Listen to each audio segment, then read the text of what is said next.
Now, the first thing that someone might think upon seeing the title and the idea of this entire video is, what's the big deal? Like, why?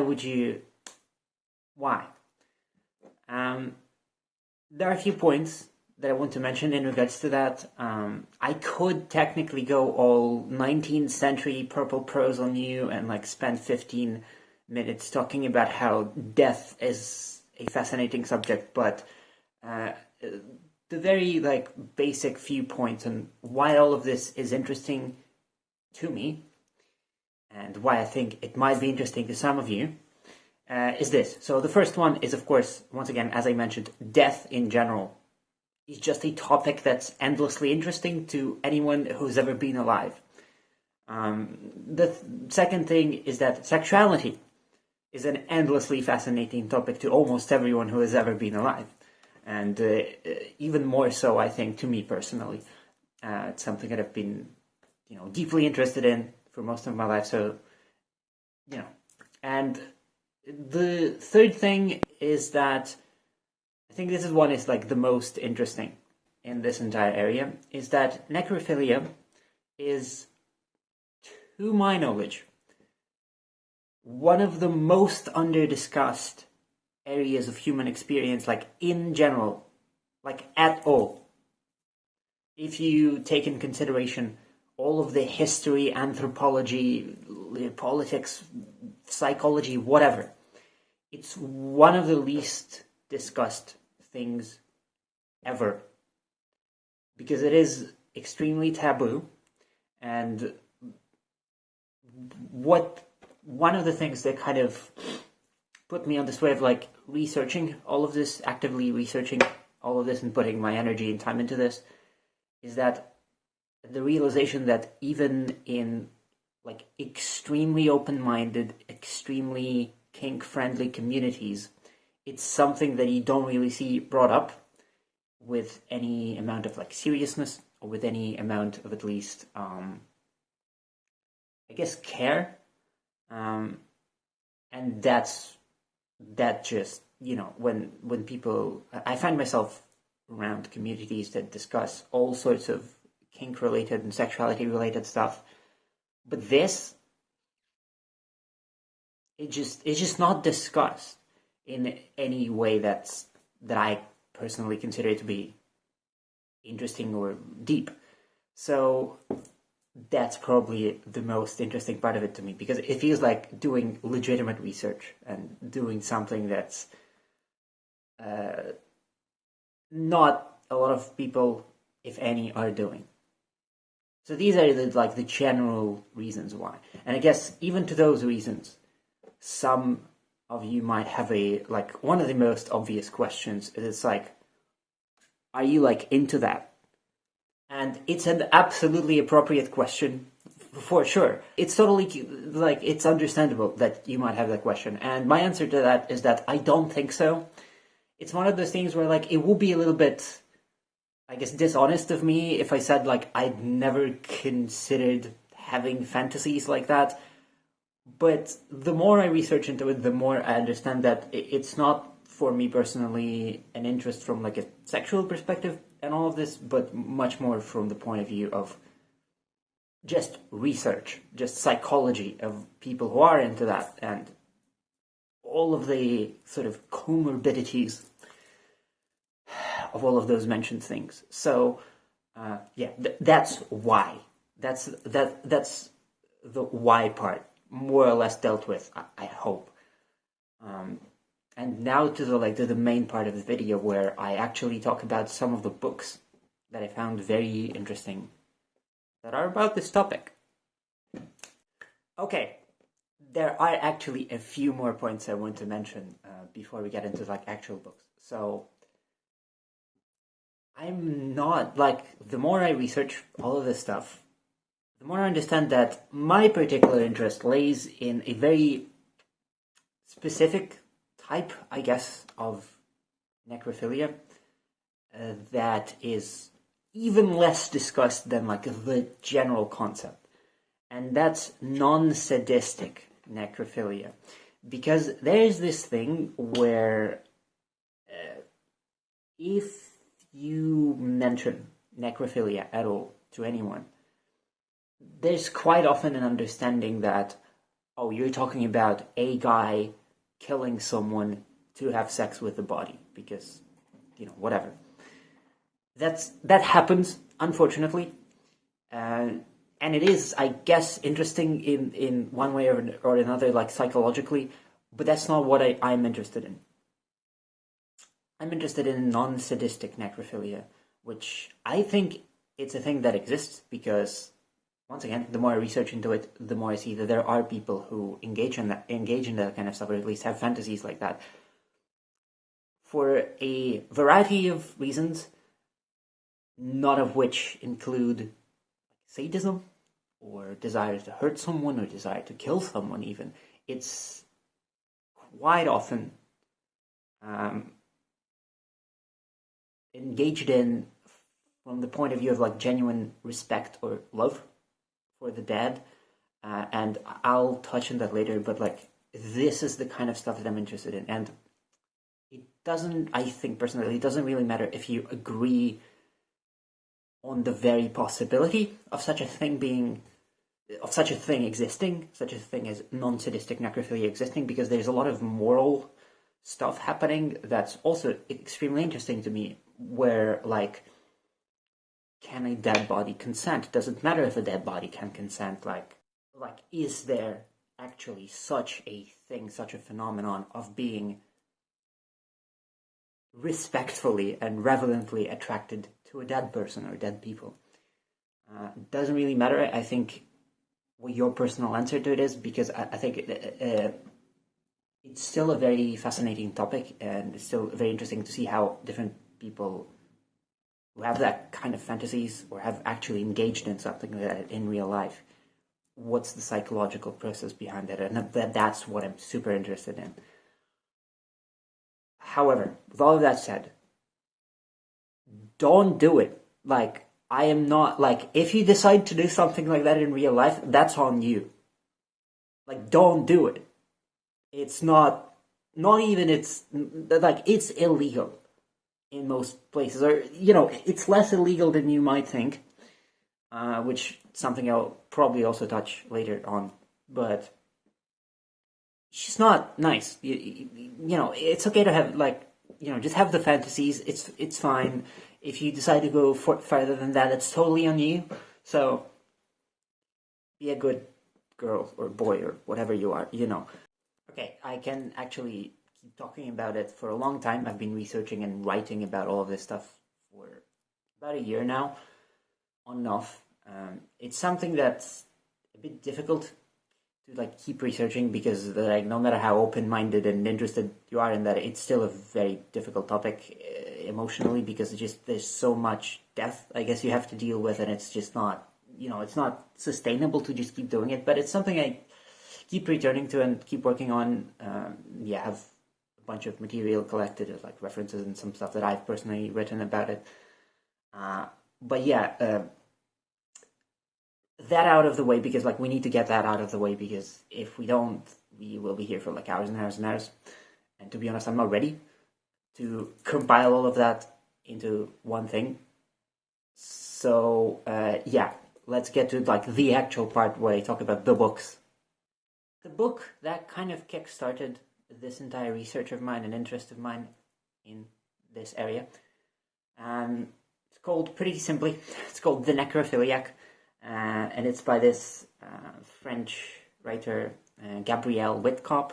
And to be honest, I'm not entirely familiar with most of her other stuff, her other works. But from what I've read, from what I researched, it seems like her other work doesn't have anything to do with necrophilia or something like that. This is just like a thing, like a short novel that she wrote one time, and that's it. As far as I know, she never returned to the topic. But it's one of the most important books of my last, 10 years or something. I believe the first time I read it was when I was like, I would say 17 or something like that. And it was, I believe it was a Russian translation of it.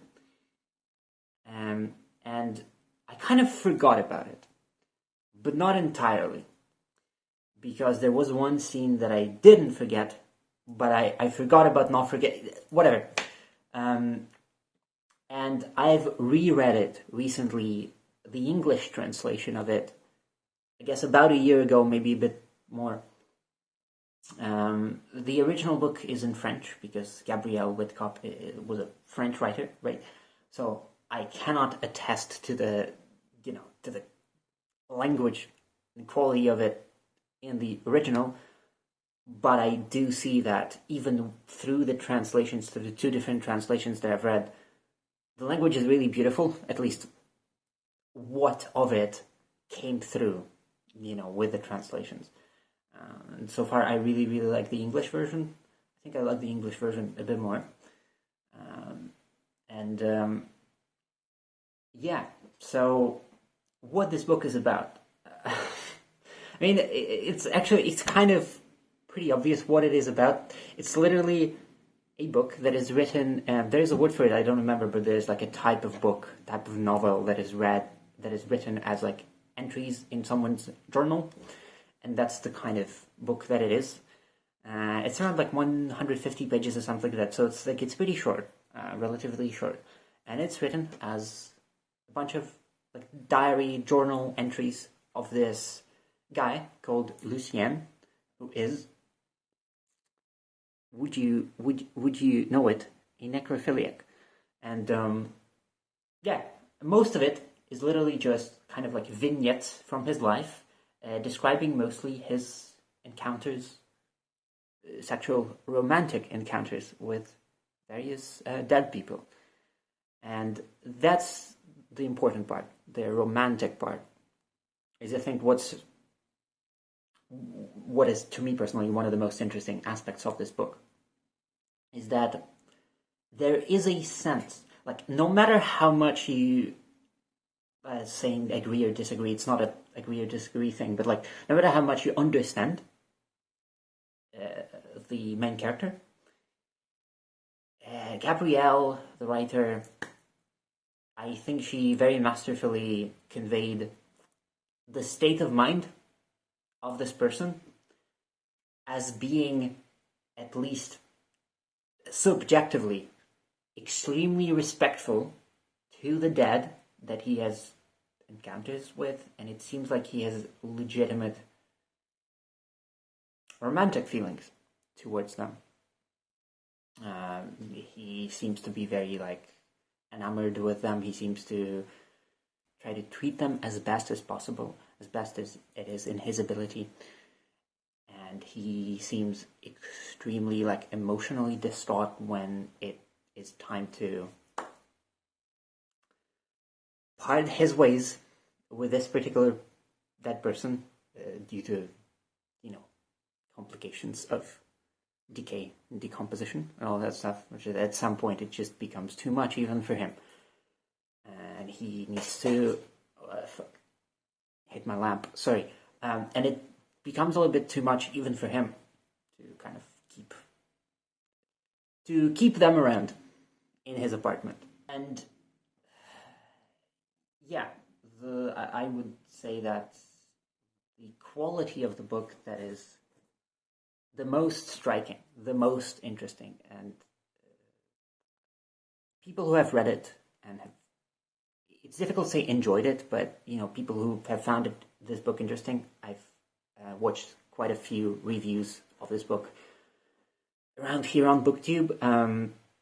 Something that people seem to corroborate is that this, the most interesting aspect, the most striking aspect of the book is this juxtaposition of extremely beautiful language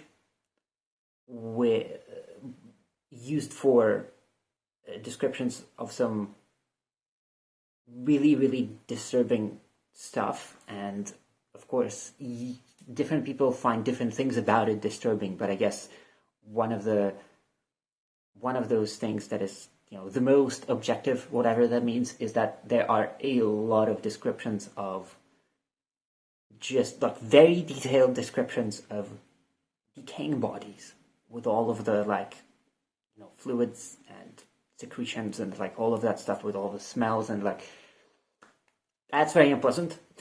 But that juxtaposition of that with the main character's legitimately like romantically kind of sexually, I guess, reverent approach to these bodies is just, it's very transcendent in a way.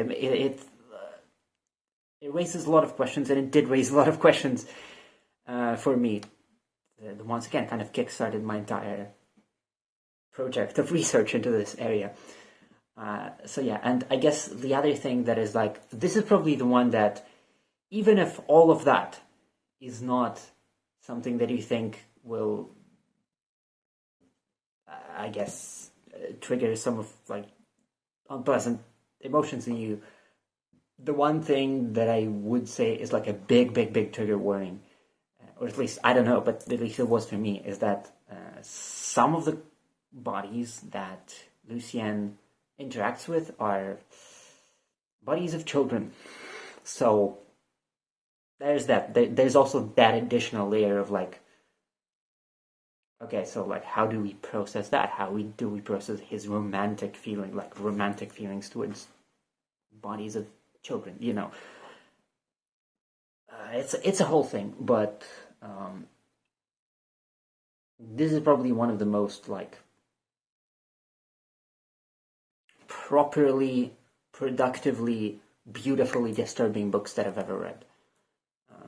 And I think it's one of the things where I feel like if you're interested, you're gonna end up reading it at some point in your life, because it's just one of a kind type of thing, and it's not difficult to read. The language is really beautiful, and you get through it very easily, and yeah. So that's the first one. To quickly steer into like a bit more of a like pop-friendly sort of mainstream direction, it's a book that I have actually mentioned in one of my previous videos, where I had like just general book recommendations. It's this book called Stiff: The Curious Lives of Human Cadavers by Mary Roach, and it's just, in general, a very interesting exploration of what happens to your body when you die. What are your rights? What the alternatives are, if any, to cremation and burial, and a lot of these kinds of considerations. Not a lot about necrophilia. It's mentioned a little bit, but not a lot. But I still think it's an interesting book if you want to kind of, I guess, get used to all of the sort of language and imagery that is going to be inevitably there when you start researching the subject of necrophilia. It's just gonna, I guess, accustom you a little bit more to the whole, constant presence of death. It's just like, yeah, it's a pretty interesting book. Not entirely on the subject, but very, very close, and I think relevant to it nonetheless. Now, this next one, it's technically more of a scientific, like full-on scientific paper. It's still, you could technically consider it a book, but it will be a pretty short book, but it will be at the same time a pretty long scientific article. So it's around 65 pages long, including all of the like references and all of that stuff, table of contents, so it's like it's a pretty short book. It's barely a book, but as a scientific article, it's pretty long. So this is called Necrophilia, Forensic and Medical Legal Aspects, which kind of tells you most of what it is about. It's by this person called, really sorry for the pronunciation, Anil Agrawal. It is interesting. If you're interested in the topic, absolutely read it, especially if you're interested in much more like medical aspects of it, which not necessarily what I'm interested in. There's still, most of it is just like extremely like cold, procedural sort of scientific language, which is cool, but it's mostly, I would say it's something that's mostly applicable in the, once again, it's like forensic and legal and medical aspect, which it is interesting, not what I'm particularly interested in, which is psychology, specifically psychology of non-sadistic necrophilia. Here, there's much more of the stuff that concerns the legal system, which is the sadistic stuff, you know. But this article is very important in the sense that this is the article, like the one article that everyone who writes in this area scientifically is referencing as having the most like up-to-date, like fully encompassing system of classification of different types of necrophilia. Which, yes, absolutely. It doesn't mean that I particularly agree with most of it, or that it's the most full that can be done, but it is the best one that we have so far. And most of it, once again, has to do with a bunch of sadistic, like sadism-related necrophilia, which is cool, but, well, it's not cool, but like it is interesting, but it's not something that is interesting to me. To me, the most interesting part is, once again, the non-sadistic stuff, the quote-unquote actually like respectable romantic sexual feelings towards dead bodies. There's not much of that, but there's a little bit of that, and the classification system goes into that a little bit. But yeah, for sure, if you can kind of stomach it, you can read it, but it's and by stomach it, I mean, it's not like that. Yeah, there's a lot of course, being very like forensic minded. This article has a lot of descriptions of very unpleasant stuff, but I guess for me, the most difficult aspect of it was like how like cold it is, like how just dry and cold the language is. Like, this is the most, I guess, offending part to me in this case, but it's still interesting to the topic, and like I would say it's a must-read in the area, because we kind of don't have much better stuff, unfortunately, yet. While we're on the topic of scientific articles, there are some, and I've tried to read them all of them that I've been able to find, at least, that are somewhat relevant to this. But like, the thing is, once again, it's a very under-discussed topic, even scientifically. So the articles that we have are few and far between, and very incestuous, if you will. They just like cross-reference each other infinitely, and it's just, you know, there's some new information in some of them, but not much. But you can check them out. There's stuff like The Appeal of Necrophilia by Jack Pemmond. I can't say much about it. It just exists. This is something, you know, there's so little of writing about it that they kind of need to mention anything that I find. There's this thing called For the Love of Death by 𝓫𝓚𝓚. It's a little bit more interesting. There's more stuff. But once again, not entirely, like, there's a lot of medical stuff, there's a lot of just cold scientific language, which, I don't know, might be interesting, might be not, it depends on like what it, but for me it was okay. There's also this thing. Okay, I need to actually check this out. Wait a second. I have like a list in my browser, list of all of the stuff that I need to research and have researched about this. There's this other article, scientific article, I found it. It's called Necrophilia, Psychiatry and Sexology. The Making of Sexual Science in Mid-20th Century Peru.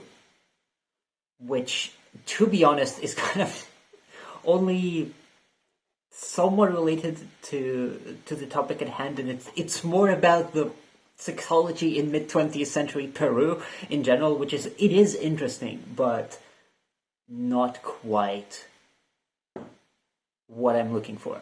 Although, yeah, you can find quite a lot of interesting stuff here, because it's a pretty lengthy article, yeah, but it's just, once again, it's more of legal and medical aspect of it. But now we get into we get back into the good stuff, at least like the stuff that's really interesting to me, kind of on the level of, I would say, Necrophiliac, the first book that I mentioned. The stuff that directly explores the psychology of it, the psychology of non-sadistic necrophilia. And I think probably the best one that I've ever read. It's this book called Desiring the Dead by 𝓫𝓫'𝓼. And what it does, it's this kind of exploration of themes of necrophilia in 19th century French literature, very specific, but there's also a lot of really, really fascinating stuff that has to do with psychology and like psychoanalysis, I guess, side of it, which I'm personally not the biggest fan of, like psychoanalysis and like, you know, Freudianism, like neo-Freudism, post-Freudism, whatever you call it, psychoanalysis in general. It's not really my thing.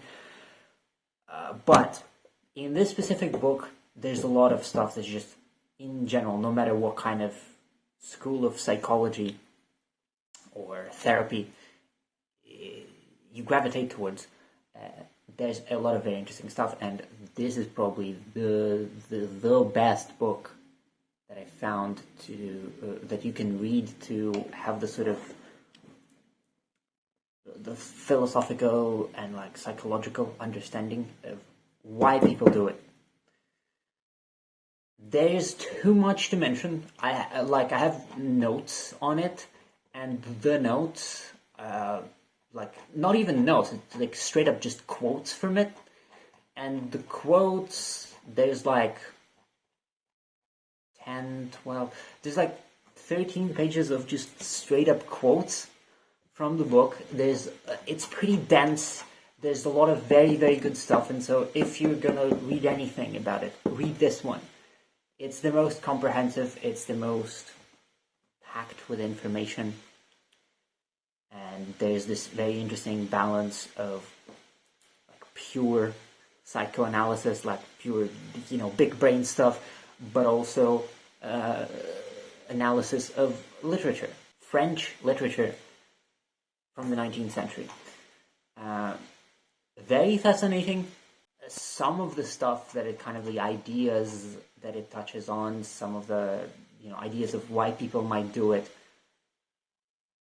There's stuff like necrophilia as a perversion of mourning. There's a whole section of the book that kind of explores that. There's what for me resonated the most. There's this idea of necrophilia as an attempt to transcend the conventional modals of gender and sexuality, which I guess, in retrospect, is why I'm interested in this the most. This is the kind of area that resonates the most with me. If I keep mentioning what it touches on, it's just going to be me retelling the entire book. Read it.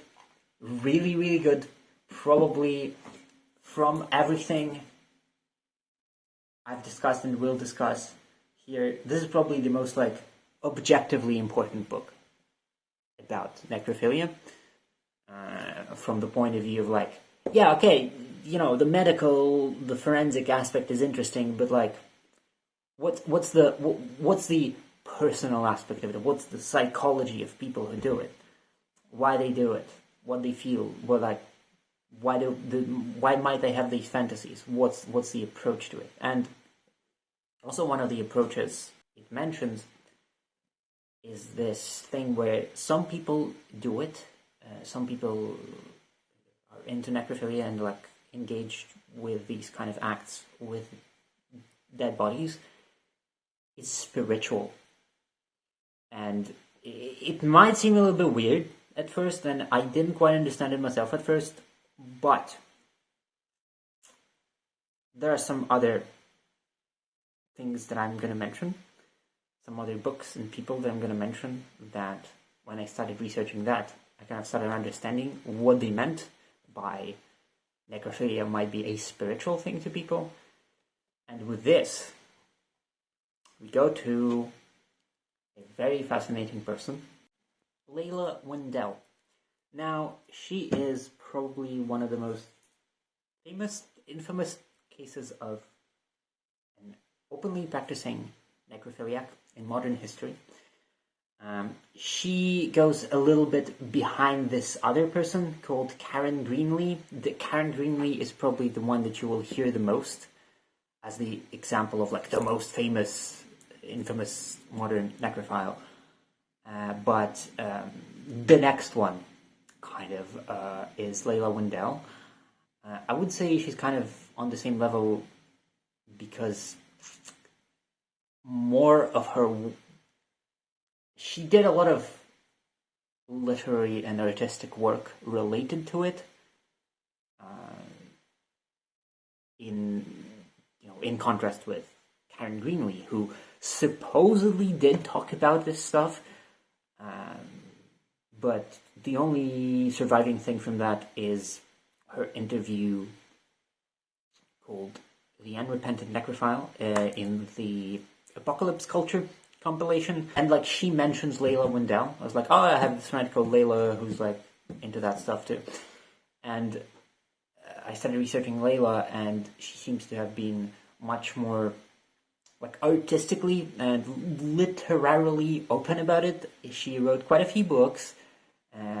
There are some interviews that you can find that are like, there's like this 1989 interview with her, part of some sort of like spiral tapes collection it's called, and it's like a radio interview she had at some point on some US radio station. And once again, even that, we don't really have the full recording of that interview. There's only a few minutes of it available, like on one page in the entire internet that is like behind Wayback Machine. It's wild, but you can find it.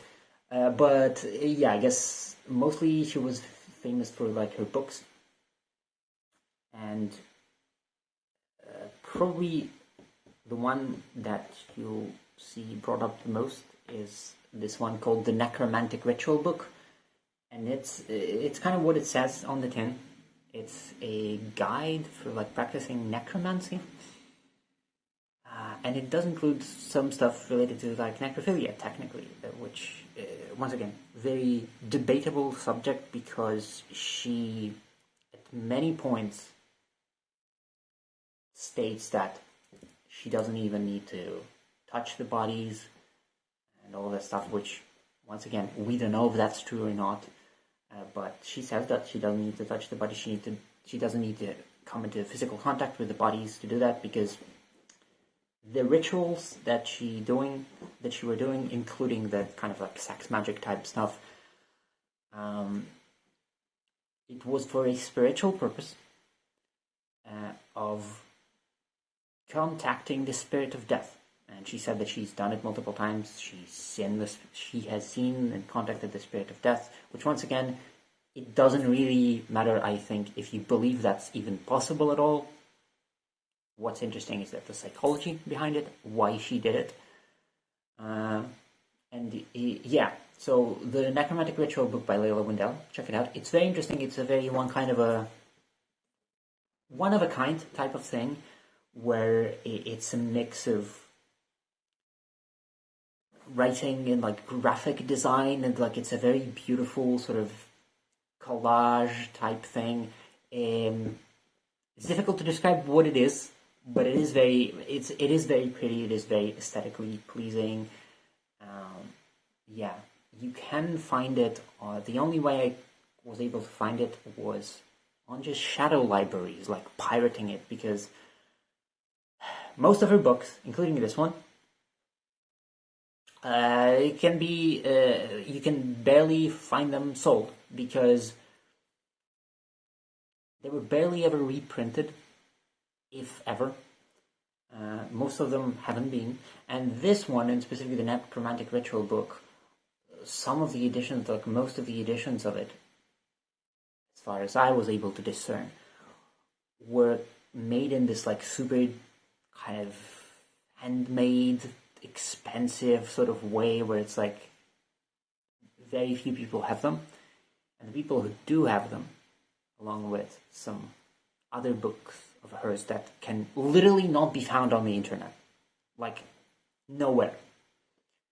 The only way to get them is to buy them from people who actually have them,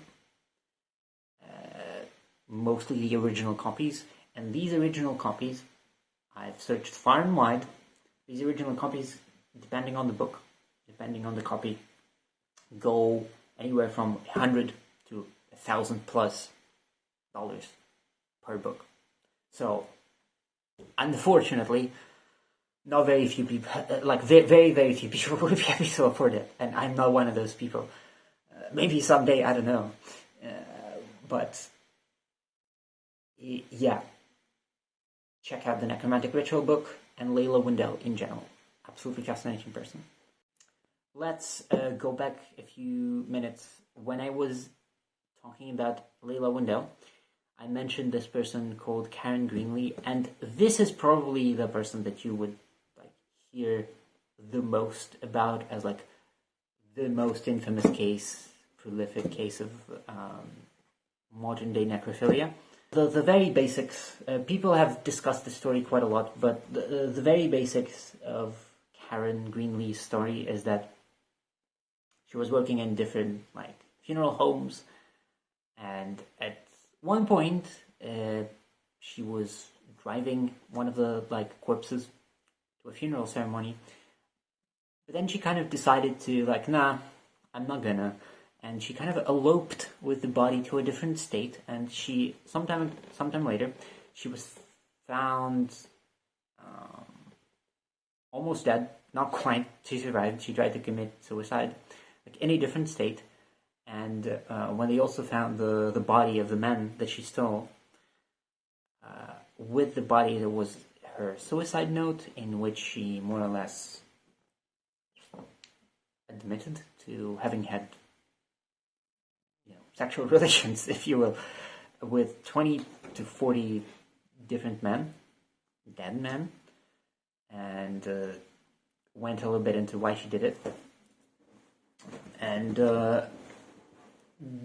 what followed can also be pretty interesting if you're interested in like the legal aspect of it, because back then, like the 70s, back then, and in the state that she was in, that she was prosecuted in, there were no codified like punishments for necrophilia. There were like just some very basic, like, disturbing the body of the dead kind of charges. And it is interesting. While it is interesting, it's not really super relevant, I think, to what I'm talking about. But you can also research that. That is also a cool thing to know. On how that one specific case changed the way some of the United States started prosecuting necrophilia, if they did. But yeah, and Karen Greenlee, anywhere I've looked, there were always these mentions of like, oh, she was known to have been publicly speaking about her practicing necrophilia. But the only surviving document of that is, once again, this interview with her in the Apocalypse Culture compilation from 1987 called The Unrepentant Necrophile. Classic, if you will. Those are probably, once again, the most well-known case of someone openly talking about practicing necrophilia. Very interesting. Once again, people talked about it. You just go read the interview. It's not long at all, but it's very interesting. What is kind of a bit sad to me is that with all of these mentions of like, oh, she has been known to publicly speak about this on many occasions, and then there are no links, no references, no actual evidence of her having done that. And it's one of those cases where there's so little information, and it's such an under-discussed and taboo topic that all I've been able to find is just like a couple of different people online just saying like, oh, I've heard that later in life she tried to distance herself from it and like start being silent about it. Oh no, but I heard she like actually kept talking about it. And like there's no info about it. And it is kind of sad, but it is what it is. I don't know, maybe we'll be able to find something if we dig deep enough, especially if someone from the United States is going to dig deep into it. Because someone like me, I can't really do that even if I was able to, because I'm not in the United States and I'm not planning to be there.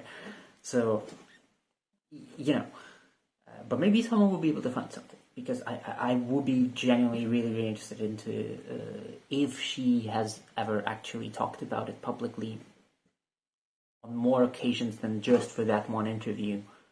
That would be really amazing to hear. Really interested in the psychology of that.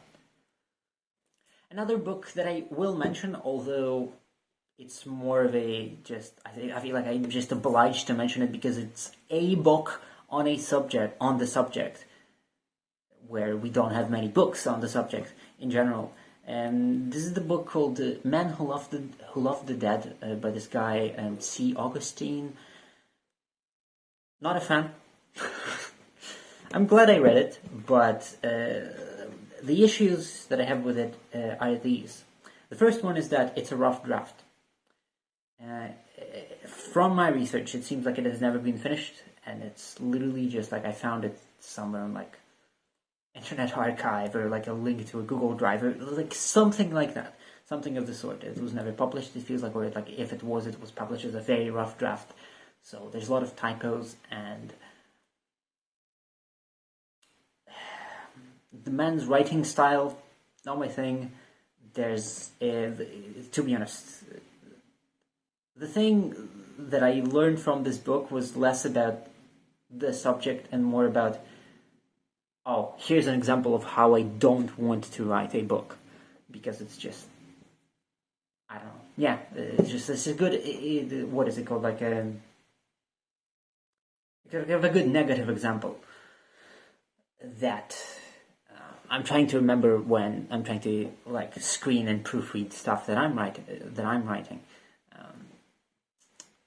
So yeah, and the second thing is that there's this sort of quintessential man writing about sexuality kind of vibes to it, which, you know, by default, not necessarily a bad thing, but it quite often, from my point of view, it tends to be like that, which, if you know what I mean. It's something that is kind of difficult to describe, but there's a vibe to it that's just, it's a guy writing about sexuality.